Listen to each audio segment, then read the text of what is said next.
Hello, my freaky darlings. Welcome back.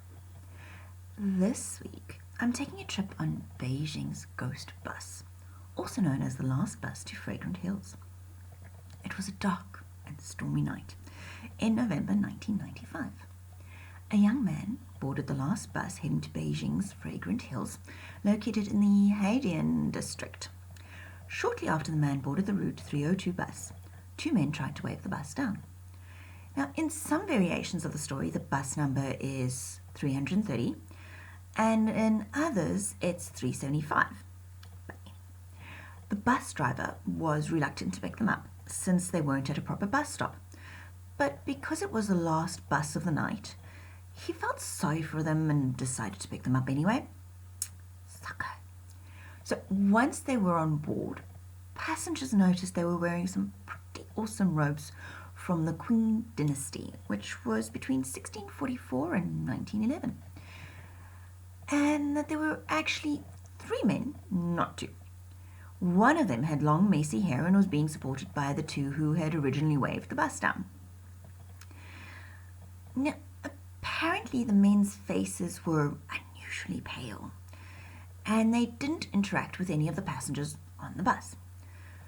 Commuters were understandably a little uneasy about the situation, but the conductor suggested that they were probably actors who hadn't had time to change costumes before leaving work. And although that might work for some, I'm not sure theatres or film crews let actors go home in their costumes. Costumes would be the property of either the theatre or the production company. But that's just my 2 cents on that. But anyway, moving right along swiftly, who am I to poke holes in a good story? So, the bus carried on its route, and passengers started to get off. Eventually, only an old lady and the young man remained with the three weirdos in costume. Until the old duck picked a fight with the young guy for stealing her wallet. Obviously, the guy denied it, and a heated argument ensued. The old duck insisted that they get off the bus and find a police station. The young guy, wanting to prove his innocence, I'm guessing that's not actually mentioned in the story, but why else would he comply and agree to go to the police station? So once off the bus, the young man gets really pissed with the old woman, because it dawns on him that he just got off the last bus and that there wasn't a police station in sight. The old lady, on the other hand, is really relieved to be off the bus because she noticed something he didn't. The three men in costume didn't have legs. Apparently, the wind coming in from the open window raised their robes enough for her to see that they were quite literally legless.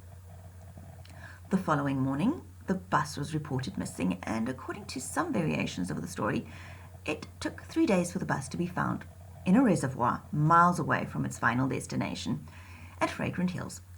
And inside, there were three heavily decomposed bodies: the driver, the conductor, and one unidentified body with lengthy, unkempt hair. In some variations, police found that the tank was filled with blood instead of petrol.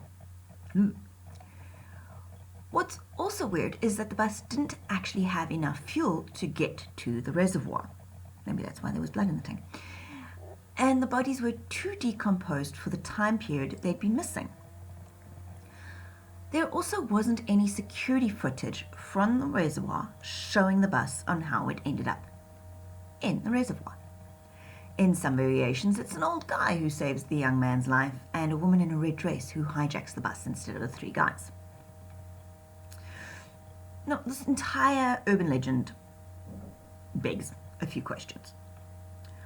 What happened to the other two guys in costume? Why'd they leave the third guy behind?